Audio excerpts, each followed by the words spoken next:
గోవింద గోవింద గోవింద గోవింద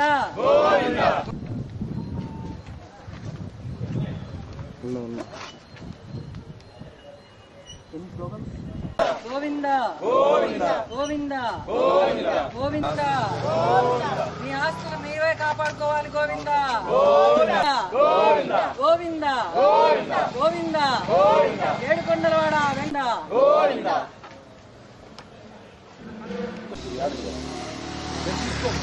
శ్రీవారి దేవుని టికెట్లు దుర్వినియోగం చేయండి. సామాన్య భక్తులు ఫ్రీ దర్శనం అవసరం. దేవుడు సొమ్ము గోవింద గోవింద గోవింద గోవింద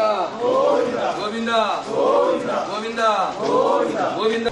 ఇంట్లో ఉండండి అబ్బా. నటరాజ ఏంది నటరాజు నువ్వు చేసే పని? నేను చూస్తాను. సరే చూడండి.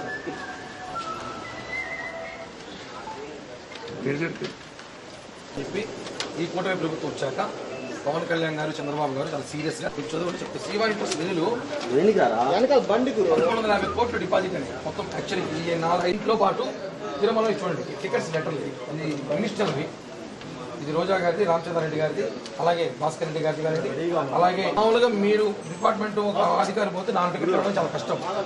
25 టికెట్లు, 70 టికెట్లు, 60 టికెట్లు ఇస్తున్నారు. ఇవన్నీ గత ప్రభుత్వంలో అధికారంలో ఉన్న వాళ్ళు దుర్వినియోగం చేశారు. ఈ విషయం పబ్లిక్ తెలియాలి. మీరు దీనిపైన సీరియస్ యాక్షన్ తీసుకొని ఒక ఎంక్వైరీ చేసి ఇమ్మీడియట్లీగా ఎవరైతే టీటీడీ శ్రీవాణి ట్రస్ట్ లో గోల్మాల్ జరిగింది చెప్పిన వెంటనే ఏం చేశారంటే తూతుమంత్రంగా ఒక తిరుమల తిరుపతి గొప్ప ధార్మిక క్షేత్రం. వెంకటేశ్వర స్వామి భక్తితో కోట్ల మంది ప్రజలు తిరుపతికి వస్తూ ఉంటారు. 2019లో జగన్ రెడ్డి ప్రభుత్వం రావడమే ఈ ప్రభుత్వం వెంకటేశ్వర స్వామి పైన కన్నేసింది. వెంకటేశ్వర స్వామి ఖజానాపై కన్నేశారు. శ్రీవాణి ట్రస్ట్ పెట్టారు 2019లో సెప్టెంబర్లో. ఈ రోజు వరకు 5 ఏళ్ళు పూర్తిగా అవుతుంది.